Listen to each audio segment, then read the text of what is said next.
if you were designing a game space that was going to what a better reality might look like, helping everyone find their purpose, I think, would be a huge component of that. Providing them support in order to achieve that purpose, I think, would be a huge part of that. And establishing the structures, guilds or townships or however you want to do it. That's where the creativity comes in.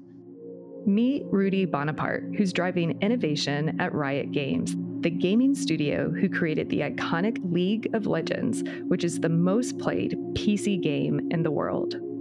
Rudi is a gaming executive with a professional focus on creating systems and spaces that empower creators to do their best work. As Riot Games Director of Corporate Operations and Strategy, he helps senior executives and game development teams set clear goals, build exciting new capabilities, and thoughtfully allocate resources through a combination of strategic thinking and tactical implementation. With a new charge in his role, Rudi is tasked with ensuring Riot Games not only designs the most player-focused gaming experiences in the world, but is also the best and most creative place to develop these games. Prior to joining Riot Games, Rudi led strategy and analytics teams at Teach for America and consulted with clients in the tech, telecom, and media industries. He holds a bachelor's degree from Harvard and an MBA from the Kellogg School of Management at Northwestern. AI has many implications for gaming, which sits at the intersection of technology, art, and entertainment. In today's conversation, Rudi discusses the state of the gaming industry, from the economic realities to the exciting possibilities of innovation emerging from recent disruption. Rudi shares his perspective on AI, gaming, and IP, along with how Hollywood and gaming are converging. We also explore gaming as a testbed for ideas that could shape society, what Rudi would build into a virtual environment to nurture the best of humanity, and the lessons that in-game currency and incentive structures hold for the real world. We also touch on some of Rudi's favorite works of speculative fiction and why he believes the future will be brighter than many imagine. Are we in a gaming simulation and don't know it? Listen in to find out. Enjoy. But have you ever thought, what if this is all just a dream? Welcome to Creativity Squared. Discover how creatives are collaborating with artificial intelligence in your inbox, on YouTube, and on your preferred podcast platform. Hi, I'm Helen Todd, your host, and I'm so excited to have you join the weekly conversations I'm having with amazing pioneers in the space. The intention of these conversations is to ignite our collective imagination at the intersection of AI and creativity to envision a world where artists thrive. Rudi, welcome to Creativity Squared. Thank you. It's so good to have you on the show. Rudi and I have known each other, goodness, I don't even know how many years, since 2016 or 2017. I always enjoy conversations with Rudi. So it's wonderful to get to share those more widely on the podcast today. But one of the conversations we recently had when we last got together in person was, Rudi, are we in a simulation? Yeah, I remember that conversation, and I think the only reasonable answer is yeah, almost certainly, right? Like there's a scale of compute that we're playing with now where we can create simulations, like in the game The Sims, where you're kind of like managing people through their day, through their week, through their life cycle, and do they know that they're in a simulation? What level of cognitive thought are they going through? Who knows? Probably not. But like, if there is a possibility that some version of ourselves at some point in the future comes up with a computational technology to make a really super vivid simulation, we would also be super clear to like not let ourselves know that, because we wouldn't want to mess with the results. So for all the simulations that we currently have, there's probably one in the future that looks just like this. So it's probably a thing. Well, the more that I learn about AI and see all these futurists talking about the technology that currently exists and that's on the horizon, I'm with you that I'm more and more convinced that we're in a simulation as well.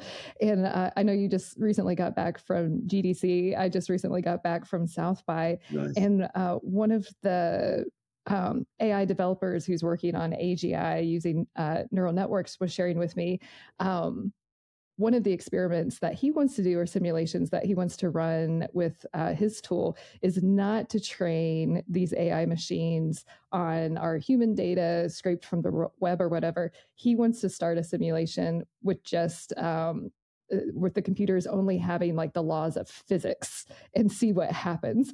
And I was like, isn't that just the Big Bang? Can we already be in one of those and not know it?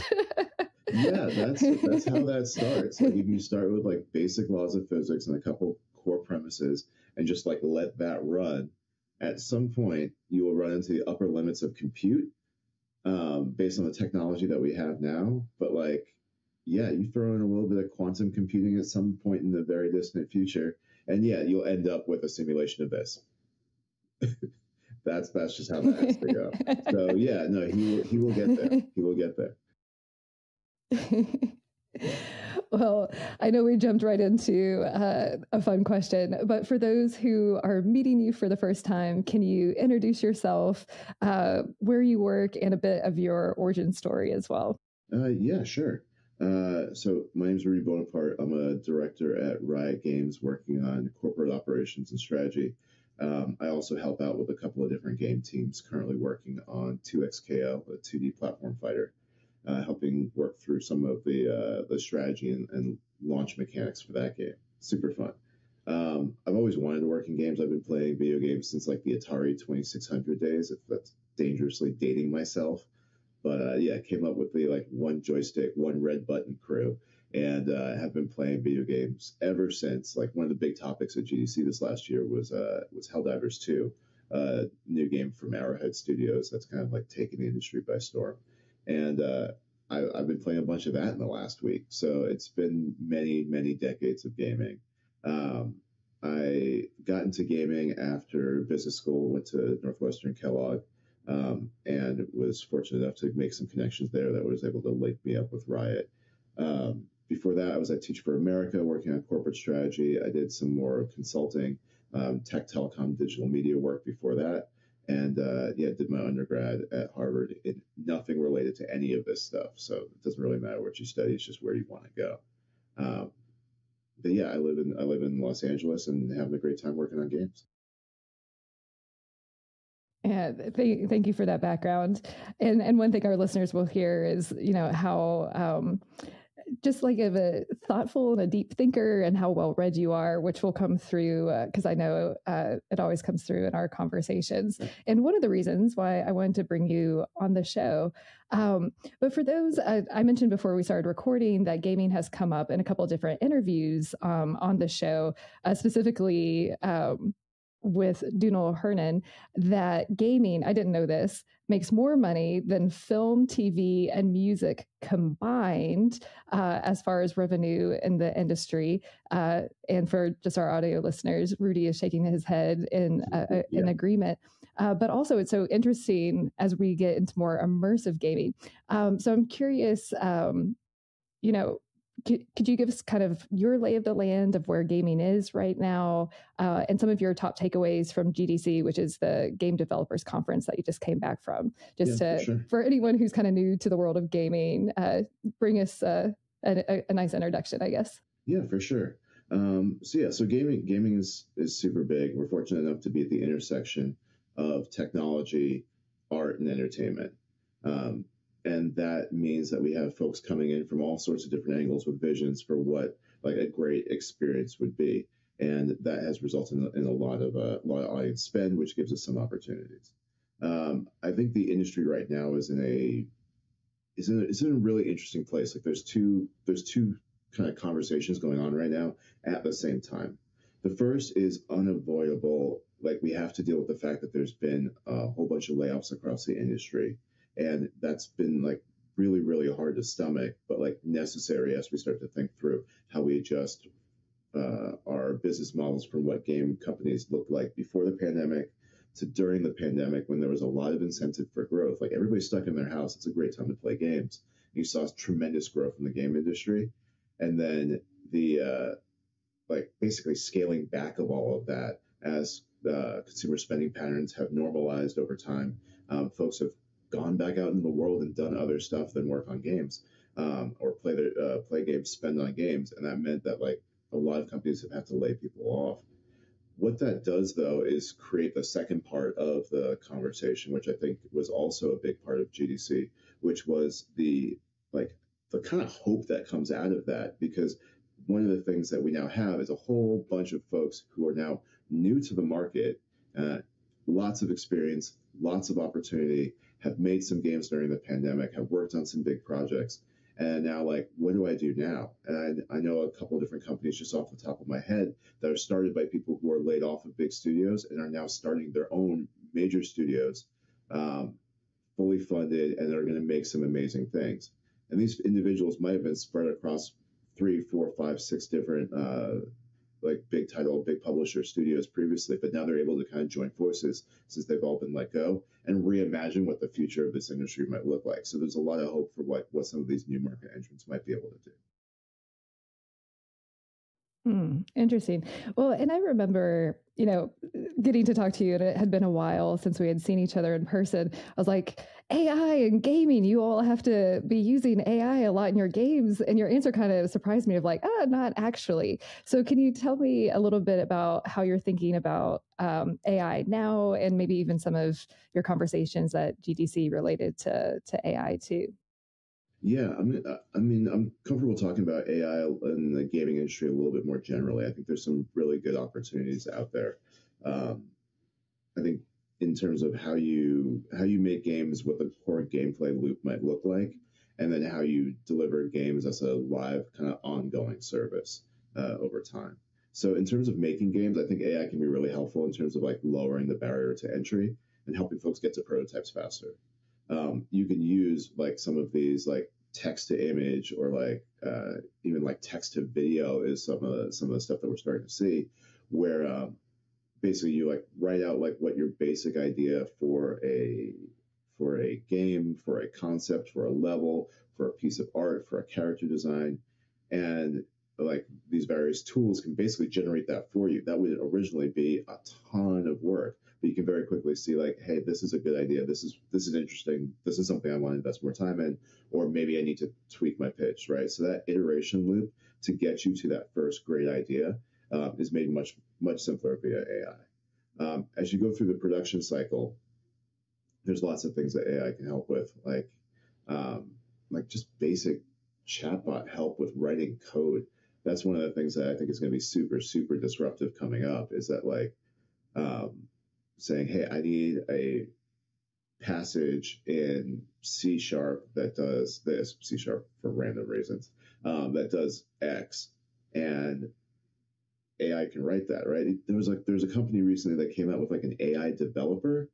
I think it started with a D. I'm blanking on the name of it at the moment. But this AI developer is something that's totally worth watching, because if we get to a point where you can say like, hey, I want to build a character in a game that is 6'2", wields an axe, and has a British accent, I don't know. Then you go, okay, we run that through like a couple of different AI programs, and that will get to a point where we can rig it, code it, VO it, generate the key art for it. Like all of that can be done pretty quickly and get you to a solid prototype. I think the thing you got to be worried about though is that like the ownership of these assets is something that is still being very, very hotly discussed. And to the extent that, especially like in the case of image generators, a lot of the assets that it was trained on are the proprietary materials of other artists. Like those artists need to see benefit from their work. So I don't think that there's like this carte blanche to like run off with other people's effort because you're gonna like run it through an AI and synthesize it into something else. I think that developers will need to be really, really careful in terms of like what their models are trained on and the rights assignment to that, because we don't want to disenfranchise anybody that's really contributing to the end product. But that being said, like there's a lot of opportunity there to kind of like tighten up those production loops. And then at the end, once you're running a live service, there's all sorts of things that AI can help with tremendously. From packet routing, like how you move little bits of data around the internet to make the game go, to how you deal with customer support. That's one of the things that AI can be super helpful with, because AI has access to the entire library of knowledge of how to fix your problem, and can find you the answer pretty quickly, sometimes faster than a human could. So I think folks that are running into trouble may have a better experience with an AI chatbot than with somebody from a traditional customer service background. Yeah, thank you for giving us the lay of the land. And yeah, it's good to hear you mention about the artists' compensation and attribution as well. I know some companies, like I mention them all the time on the show, Adobe, like any works that come out of Adobe's Gen AI product, the artists have consented to having them train the models, and there's actually an algorithm that determines the compensation based on the output. Nice. So there are examples out there. And as soon as we start talking about blockchain and smart contracts, it gets really interesting, and having the revenue sharing done through the smart contracts. So it's good to hear you say that, that's very needed in the gaming industry as well. And it also sounds like just the lower barrier of entry will open up so many new voices and ideas when it comes to gaming too. Because one thing I didn't know until a presentation last year, I think, what is it? You probably know the stat, like over 50% of gamers, especially mobile games, are women. Is that, do I have my stat right? Yeah, that's about right. Yeah, particularly in mobile games, like you'll see some difference among gaming platforms, consoles versus PC versus mobile. But yeah, like there's a increasingly broad audience that interacts with games. They may not call themselves gamers. Definitely was in a focus group with somebody who's like, I'm not a gamer. And then we asked them, like, okay, well, what do you play? And this one was like, well, I probably spend 6 hours a day on Candy Crush. And I was like, by most definitions, you would qualify as a gamer.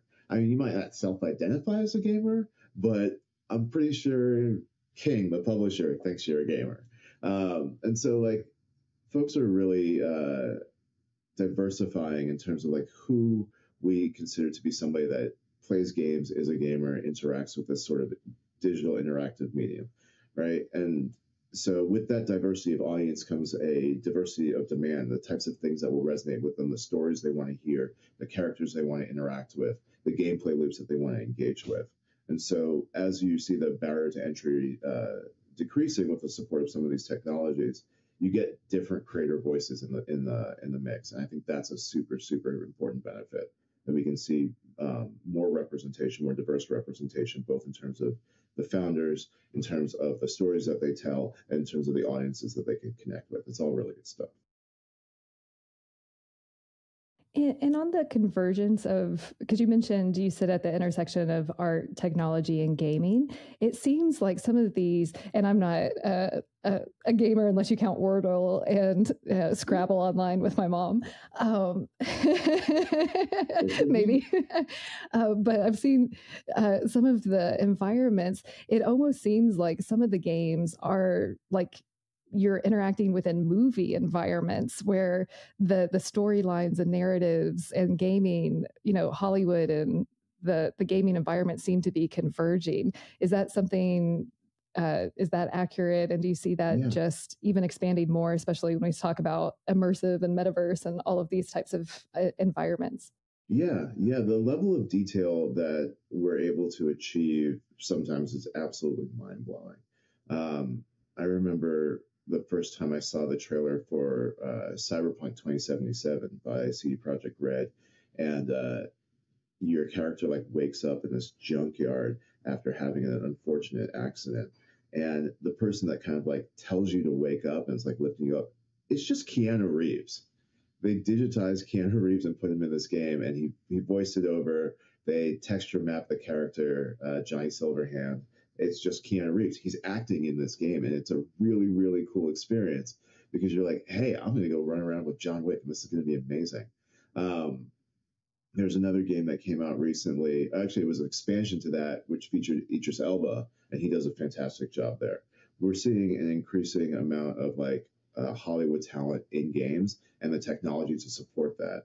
Epic's done some really cool stuff with Unreal that is allowing us to play with like light and sound in different ways and getting us to a point where it's really, really hard to tell if you're watching a movie that was rendered in a like multi million dollar studio or you're just watching a video game. And I think that's super cool. That's one of the benefits of being at the intersection of like tech and art is that we can use the tech to raise the quality of the art. Yeah, that's very cool. I feel like I could be a gamer in the future as the movies and the games intersect more. Yeah. There was actually a really cool project that Netflix did, Bandersnatch, which was like an interactive movie. If you remember, like the Choose Your Own Adventure books that were super popular in like the, again, dating myself, like the 80s and 90s. But like, yeah, as you're going through the narrative of this guy who's developing a game and it's starting to interact with his real world in weird ways, like you can make choices and the user interface for all that exists. And so you're watching a movie, but you have a material impact on how that plays out. And I thought it was a really cool experiment to see from them. And I hope they do more of it in the future. Well, I heard that there was one of the Black Mirror episodes is interactive. I haven't watched that, but one of my early favorite movies kind of along this front was, I don't know if you remember Clue. I think we have it at my parents' house on VHS still, nice. But it had like 4 different endings. And I think when it was released in theaters, you may or might have seen the right or the final ending, but it gave all 4 or 5 different endings at the end of the VHS. And I was like, that would be such a cool immersive game to have Clue like in a VR environment. So if anyone from Hasbro is listening, that's on my wish list. yeah. There's a lot of like cool like VR related experiences with like escape rooms and things like that because once you're in that immersive space, like choosing what to interact with to kind of move the puzzle forward is something that medium kind of lends itself to pretty naturally. Well, and you told me that you actually have somewhat of a new role at Riot, that you're kind of charged with coming up with Riot's version of the Disney Imagineering formula to figure out the secret recipe to make Riot the best place to make games and develop or game experiences and develop games from the user and developer side. So can you tell us, I guess, about this new department and where you're at and how you're thinking about it? Yeah, I can talk about that a little bit. Yeah, I hadn't really thought about it in terms of like its parallels to Imagineering, but that's something interesting to pursue. I think like the remit that I'm working with is that as a company, we want to be particularly focused on making the best possible experiences for players. And that means not just having super compelling gameplay experiences, but also investing in the around the game experiences that make this more than just the game and something that they want to integrate into their lives and share with other folks. And so in a like particularly tangible example, you have League of Legends, the core game that you play, and you might invest some time in that, play with it, play with your friends. But then you've got the LCS, the League Championship Series, which is like the esports around that, and like tens, millions of people watch the League Championship Finals. It's competitively viewed against like the NBA Finals. There's more people watching World's Finals than NBA Finals, and like you've got that experience that you can use to like further enhance your fandom, give you another outlet for interacting with this IP in this world that you enjoy. And then on top of that, we released the Netflix series Arcane, which is a fantastic animated series. The Studio Fortiche did a bang up job putting that together, and we got some pretty nice recognition for it. And we're super excited to bring season 2 later this year. The idea is that like even if you know nothing about League of Legends, the game, and don't follow the esport, you can watch this animated series and say, oh, that's a cool world. Tell me more. And maybe be attracted to other areas that it interacts with, right? So with that being a huge chunk of Riot's overall thesis, right? We've got games at the center and then these other experiences that enhance that. We want to make sure that like we're specifically investing and focusing on the things that we're particularly good at. Anybody with like a business school background is going to be like, yeah, you're just looking for your competitive advantage. Yeah, we do a bunch of things right. We do some things really, really well. We do some things like okay, and we can be better at it. Let's start to get really clear on what those are and how we invest in them to make sure we continue to deliver that kind of superlative experience for players. On top of that, this should be a really good place to make games. People will make the best experiences for players if they have everything they need and they have all the support that they need in order to bring those creative juices forward and express themselves in a way that really resonates with players. And so the kind of other side of the coin is like making this a really great place to make games in terms of how we support the artists and engineers and sound designers and all the folks that go into producing and making a game, making sure that they get what they need in order to produce the games that players want. That's cool. Well, as you were describing, I was kind of, I guess my reference point was like, oh, this sounds like an Imagineering formula. So from the concept to, I guess, shipping, how do you think about creativity as related to gaming right now? Is there a playbook or a formula that Riot uses, or is it specific to the different game teams? I'm just a little curious, since the show is at the intersection of creativity and AI, how you all do currently think about creativity.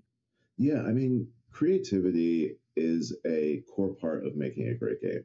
You can't really get anywhere without like specifically leaning into like, why is this game different and how is this going to meet players' needs in a different way?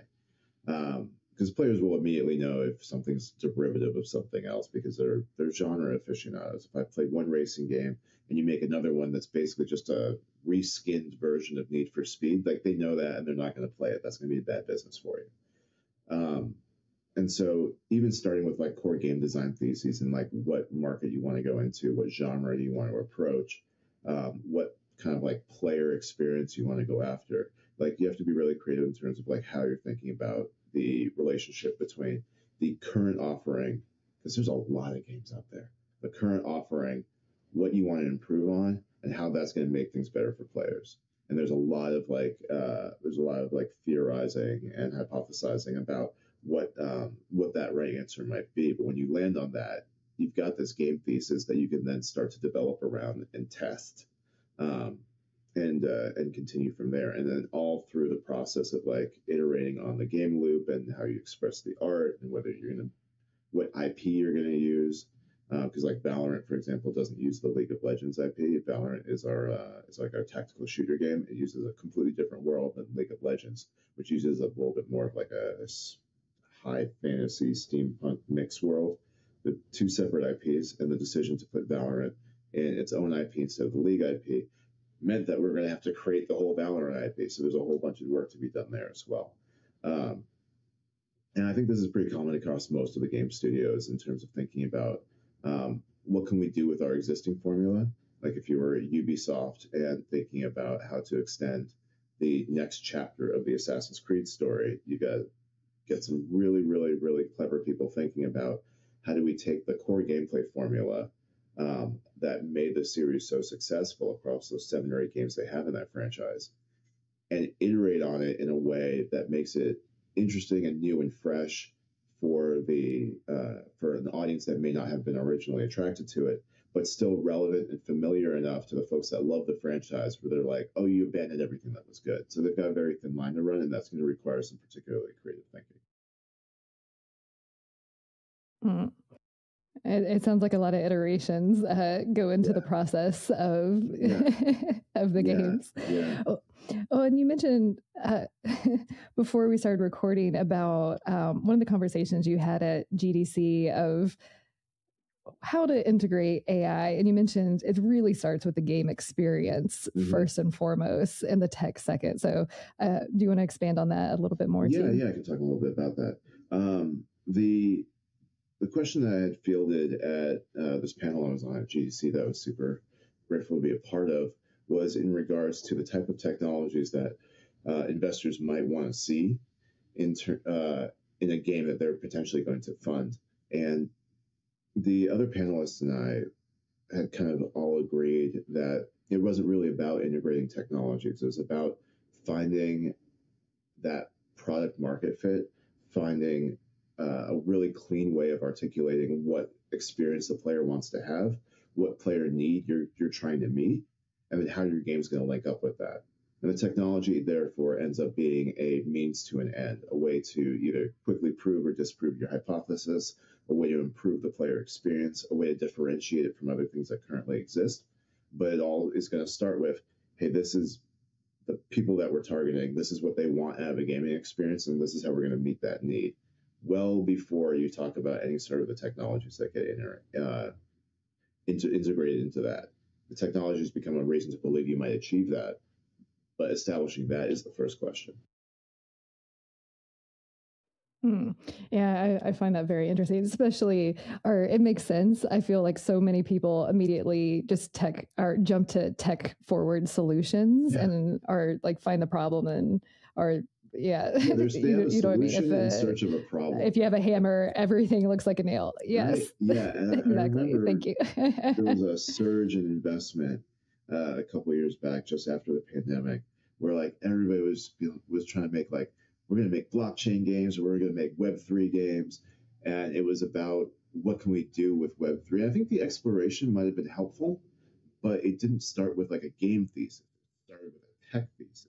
And so you ended up with a lot of products and pitches that were like, we're going to use this technology on a thing that we don't know if anybody wants. And so a lot of those startups went little to nowhere because they hadn't established like how they were going to meet a consumer need first, and then technology second. They started with how are we going to use this tech first, and then trying to search for a consumer need second, and sometimes they just didn't find it. Yeah, that doesn't surprise me. Yeah. You mentioned esports. Yeah. You mentioned esports, and I watched the movie Artificial Gamer, which I very, very much recommend. I had never even heard of the game Dota, which apparently is a massive game where stadiums are filled, winners walk away with millions of dollars. But why I watched it and why I recommend it is in the, I guess, canon of AI versus humans in gaming. First, we had chess, and then a DeepMind for the Chinese game Go, and then OpenAI, AI versus Dota players. So it's a really interesting look into OpenAI's culture. And this was before ChatGPT blew up and they kind of went more into a PR lockdown. So it's an interesting look at how they think. But one of the interesting things is that the players who played against the AI, the OpenAI gaming agents, however you call them, they actually, when they came back to play against other human players, their personal games had improved so much playing against AI that it was almost like a human learning, where their games improved playing against the AI. So I thought that was a really interesting application of just AI in improving one's own gaming. But that's a very long way to get to my question. Thoughts on that, but also what's the state of esports in the US? Because it seems like just from an outside view that it's bigger in other countries where stadiums are filled, but I might just totally be missing the boat on what that landscape is here too. Yeah, I mean, I've been to some huge events at the Staples Center here in LA. But yeah, no, so the thing about like AI agents in games, and StarCraft is another example where like the StarCraft bot is particularly talented, is that unlike chess and Go, where there feels like infinite combinations, but like there's only a fixed number of first moves you can make in chess. The degrees of freedom within some of these games that AI is now engaging with, like StarCraft and Dota, are significantly higher, and that means that like there's a lot more room for creativity and unexpected things that the AI is not trained for, and that means that when you're playing as a player, you're kind of pushed to your next level because the AI will react to all the basic things because it's been trained on all the basic things, and so you really do have to like reach down into your humanity and pull out some creativity. on how you're going to beat this robot that will respond to all of like your 101, 201, 301 level actions. And so I'm not surprised at all that like after playing against this machine that is forcing you to play at the highest level you possibly can as a person, when you come back and play against people who make mistakes against 101 moves, you're like, oh, well, that's pretty free. This is going to be a much more straightforward match because I'm not being brutally punished for doing basic things.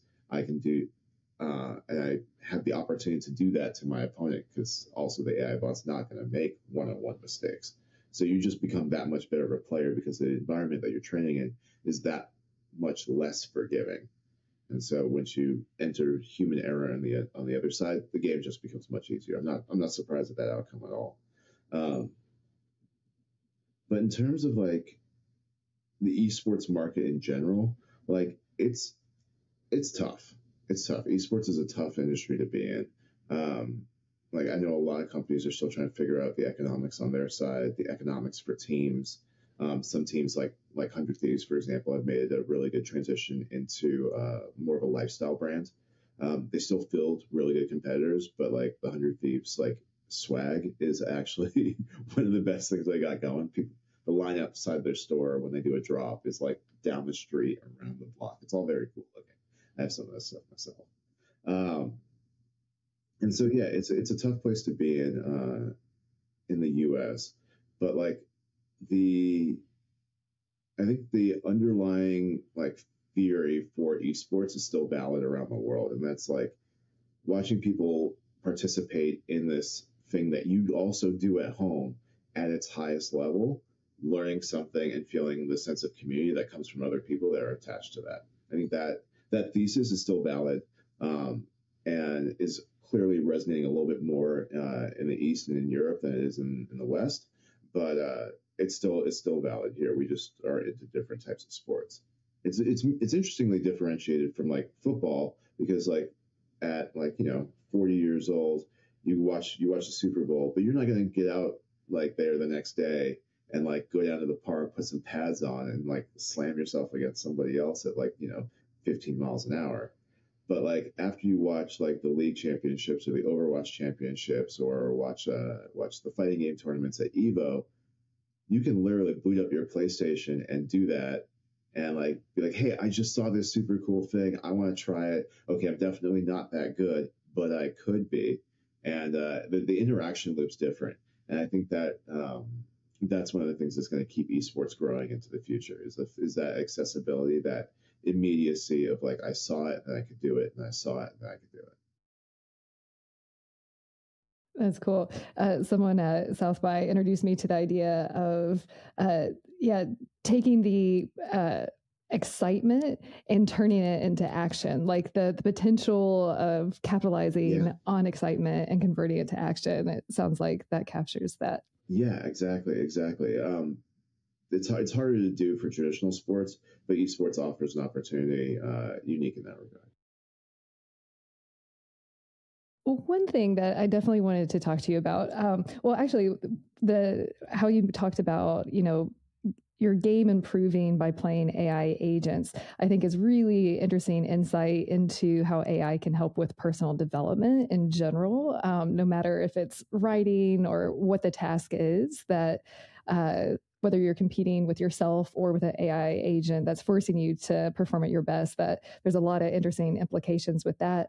But one thing that I'm excited to talk to you about that we started scratching the surface with when we saw each other last was gaming as a place to test bed ideas for potential future societies and whatnot. Yeah.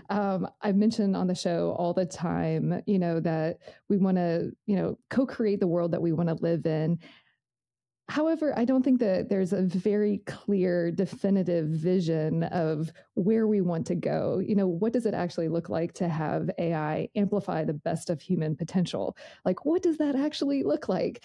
And it seems like within gaming, we already know so much, which I'll let you speak to, Rudi, in terms of the economics of gaming, but also just using it to test ideas before bringing them out into the real life. So I'm super excited because we talk about envisioning the future all the time. Mm-hmm. And this is a great way to iterate and test ideas. So I'll just hand over the mic to you to kind of just share your initial thoughts on this topic.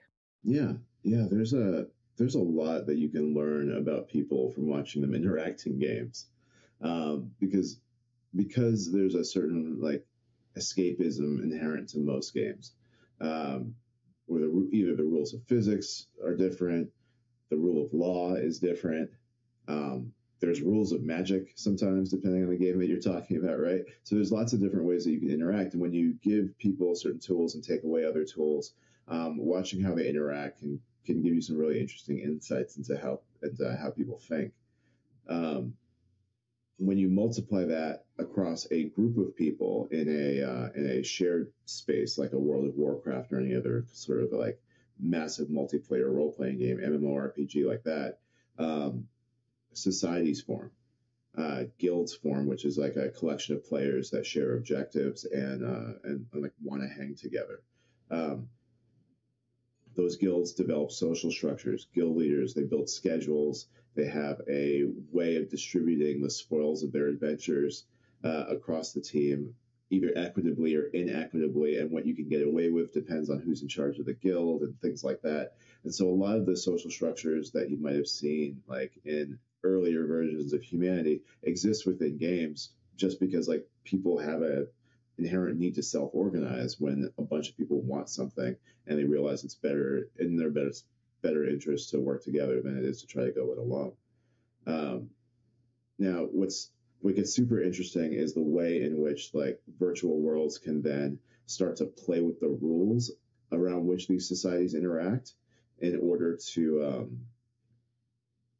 either like incentivize different outcomes or disincentivize particular types of behavior. I think one of the biggest examples of this and like the most like vibrant examples of this is the EVE Online world.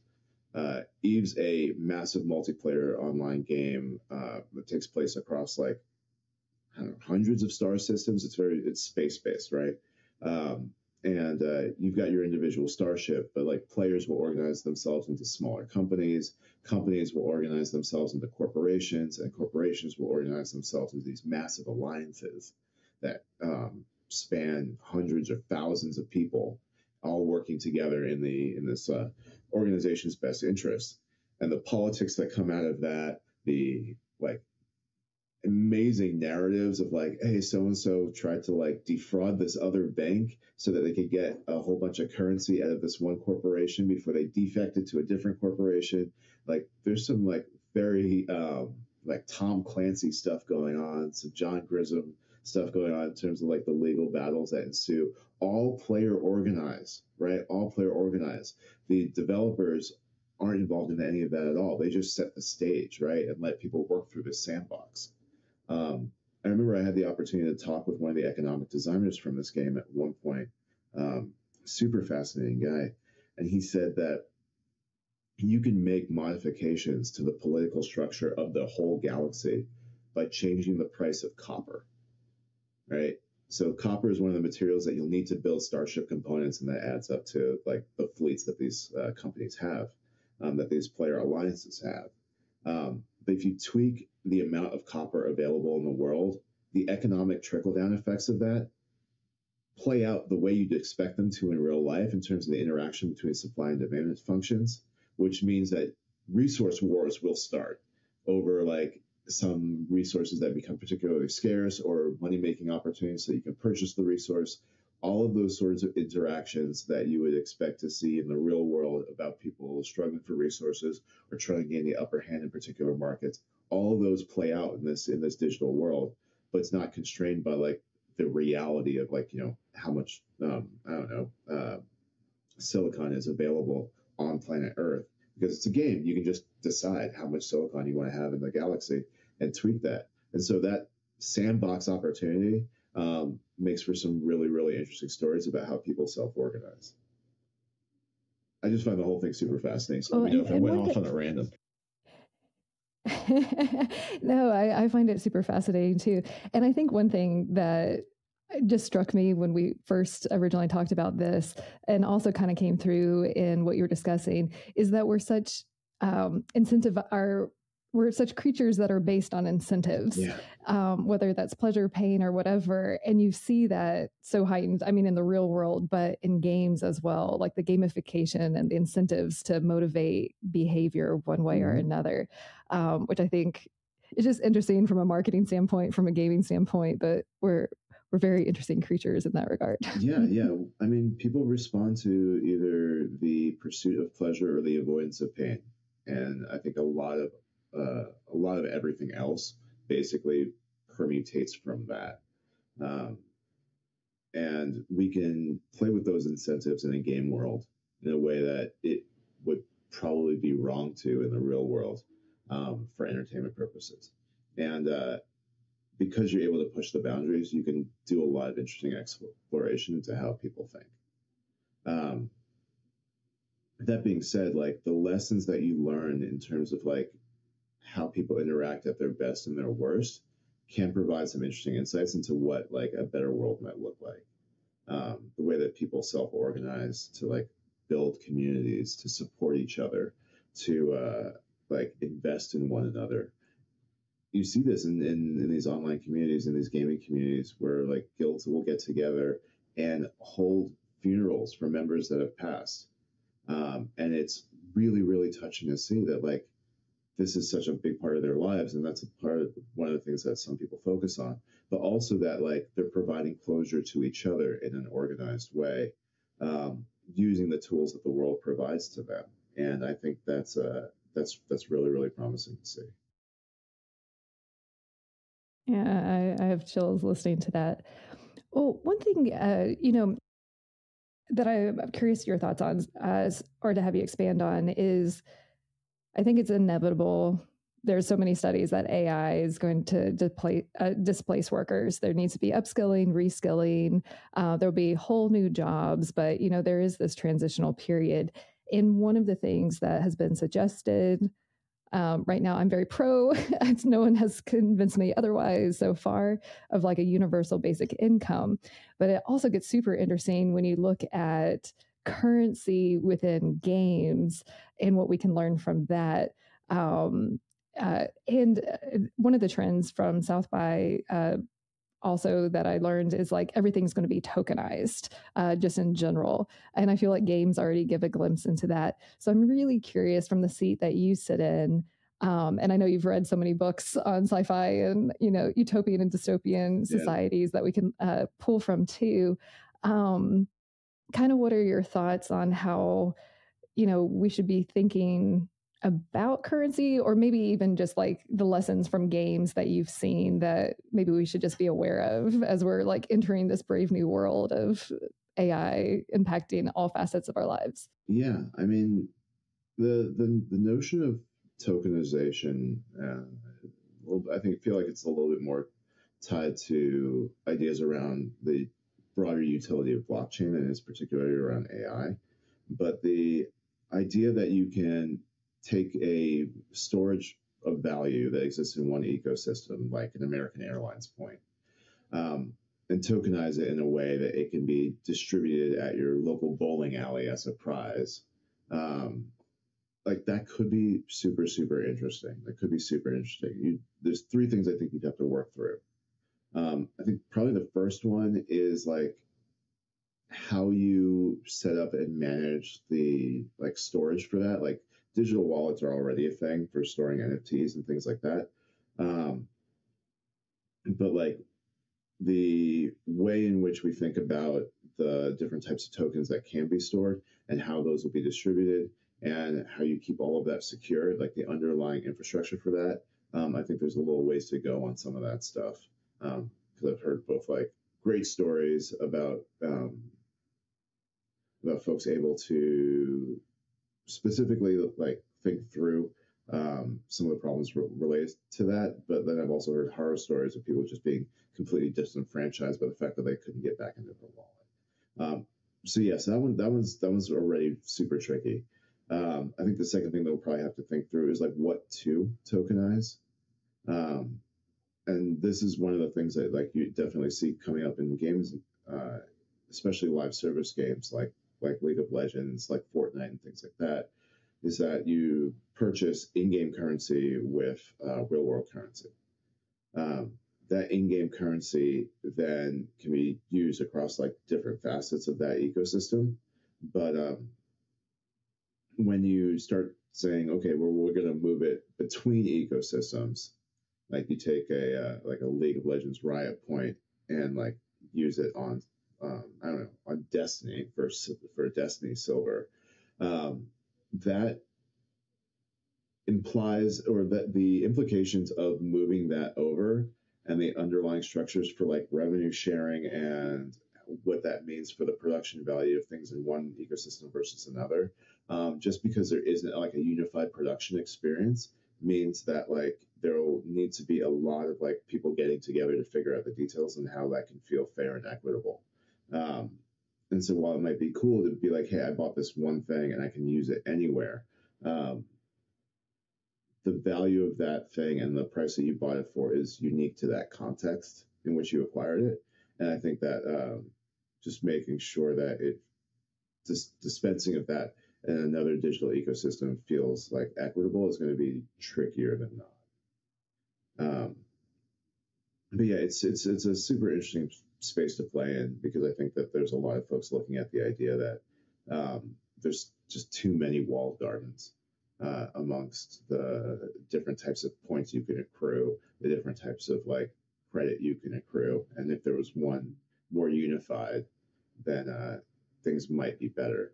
But the reason that there are different things is because there's different underlying economic structures below them, and so it's one of those things where like we did have to spend significant effort to unify the underlying economic structures before we can unify the currency that represents. So if you were to start an experiment to test a potential, and I know some guests on the show don't even like the word utopian, as it's like not realistic whatsoever, but for the lack, we're recording on Friday, for lack of a better word, a more utopian leaning society, what would be some elements that you would put into a test bed? I'm curious your thoughts on this front. Yeah, I mean, this is one where like the definition of terms is super important. Like how we deciding what we mean by utopia. I think that's going to be the first problem you're going to run into, is like define utopia. Utopia for whom? We already talked about like how valuable like the diversity of perspectives and values is. It's like just a part of the gaming experience, but I also think it's valuable to the species. And alongside that comes with the notion that we'll have different ideas on what utopia looks like, right? And so like the Eastern utopia versus the African utopia versus the Western utopia are going to be three different things. Like the utopia for somebody coming from Delhi is going to look different than the utopia for somebody coming from Chicago. And so one of the things that is going to be super worth figuring out is like, what does good enough for everybody look like? Because I don't think we'll be able to hit the upper maximums of everyone's utility at the same time, just because of the diversity of what we want, right? And so when on a scale of 1 to 10, what's like a solid 3.5, 4, 5 for everyone? Because we're not going to end up 10 out of 10 for everyone. That seems impractical. If we're going to start to then try to figure out what that looks like in a gaming sense, there are like fundamental human needs that you'd want the game to tap into, and design around those, like a need for connection, a need for, and we're skipping like the bottom of Maslow's hierarchy because you're in a digital space, so like, you know, your need for food is not something that we're going to design the game around. If you're doing this, although there are games that utilize those mechanics to like the good Wi-Fi is like the first rung on Maslow's hierarchy on this level. Like yeah, good Wi-Fi. Like, a solid TCP/IP connection is going to be very, very high on the list somewhere. But yeah, like a need for purpose, a need for and like the way in which you provide purpose to the individuals in the space. Like there's a thing to do. Sometimes people fall by the wayside when they feel directionless. They get distracted by things that they shouldn't get distracted by because they're not being pulled in a direction. is better for them, better for the people around them. And so, like, if you were designing a game space that was going to model what a better reality might look like, helping everyone find their purpose, I think, would be a huge component of that. Providing them support in order to achieve that purpose, I think, would be a huge part of that. And establishing the structures, guilds or townships or however you want to do it. That's where the creativity comes in. But when you found your purpose in this digital space, being able to find people who are like you, people who are different than you but can help you, that community and that support, I think, is something that you'd absolutely have to design around. And then, like most good games of this type, some sense of progression, I think, might be the third one I'd lean on. The sense that you're going somewhere with it, that you're getting somewhere, and that, like, things are getting better. Because I think, like, that notion of, like, hope and hope realization is fundamentally human as well. And in a directionally utopian digital society, like, people need to feel like there's a reason to do what they're doing, and that it's all going somewhere. It all matters. Yeah. I think you just hit the nail on the head of so many issues in our current society, and especially if, I shouldn't even say if, like when so many people get displaced, especially here in the U.S. So much of our meaning that we have is tied to our work and what we do. Yeah. And, as jobs get displaced and change, I think that's going to be one of the biggest questions of our time, of how we find meaning and purpose, which is one of the core things that you mentioned in this simulation. Yeah, I totally agree with that. Well, I know you mentioned a couple interesting books. Let's see, from our conversation, let's see, Down and Out in the Magic Kingdom. Yeah, love that. The I, Robot by Aslov, and What We Owe Each Other. So I didn't know if there were any certain sci-fi books, because I know you referenced a lot that you want to share with us today that's kind of informed some of your thinking about your game design or ideas around this. Yeah, no, I mean, there's a lot of really great books across game design and philosophy and science fiction and all sorts of things. And that's one of the great things I think about science fiction, is that it allows you to explore these ideas and kind of play these hands out just to see what it'd be like. Most of William Gibson's work is super, super fascinating. Love Neuromancer and everything that came after it. I kind of want to peek at my bookshelf. Yeah, okay, so Robert Heinlein's Starship Troopers is super, super interesting. It's completely different than the movie. The movie is, like, intentionally farcical, but the book itself is a little bit more of a political treatise about, like, the meaning of citizenship and things like that, and, like, what it means to belong to society. I think that's super powerful. Scanlon's What We Owe to Each Other. That was one of the books that kind of underpinned the plot line of The Good Place, which was the Kristen Bell show. That was really, really good. And that one talks about, it was, like, so good. If you haven't seen The Good Place, yeah, I highly recommend it. It was so good. So good. It's so good. I didn't expect it to be as good as it was. It looked kind of cutesy up front, and I was along for that ride. And then it just got, like, deep and, like, complicated and uplifting and funny, and everybody was amazing. I really, really enjoyed that show. Can't recommend it strongly enough. But yeah, they really do get into, like, some pretty solid philosophical arguments towards the end of it. And yeah, that book, in terms of, like, social contractualism, covers those topics reasonably well. But yeah, I think the main thing is just to read a bunch of different stuff. Like, I think I've benefited the most from being able to be fortunate enough to have access to lots of different types of materials: fiction, nonfiction, science fiction, fantasy, technical manuals, like economic books, like all of those kind of just add up to an understanding of what might be, or what's possible, and a way to associate these different ideas together. there isn't really a book that's going to tell you what the future looks like, right? But you can extrapolate your expectations for what the future might look like based on your understanding of what's come before, and that's spread out across a bunch of different books. Well, I'll be sure to link to all of these. I know that they're on my to read list, so thank you. And yeah, the Good Place, it's like a fun show that explores philosophical questions and quandaries and whatnot. So it's so good. I think it won like Time Show Decade of the, or like best show of the decade or something, by Time Magazine. Yeah, I can see it. Yep. I can see it. Yeah. Oh, one thing that I'd like to ask all of my guests is if you want our viewers and listeners to remember only one thing from our conversation today or in general, what's that one thing that you want them to walk away with?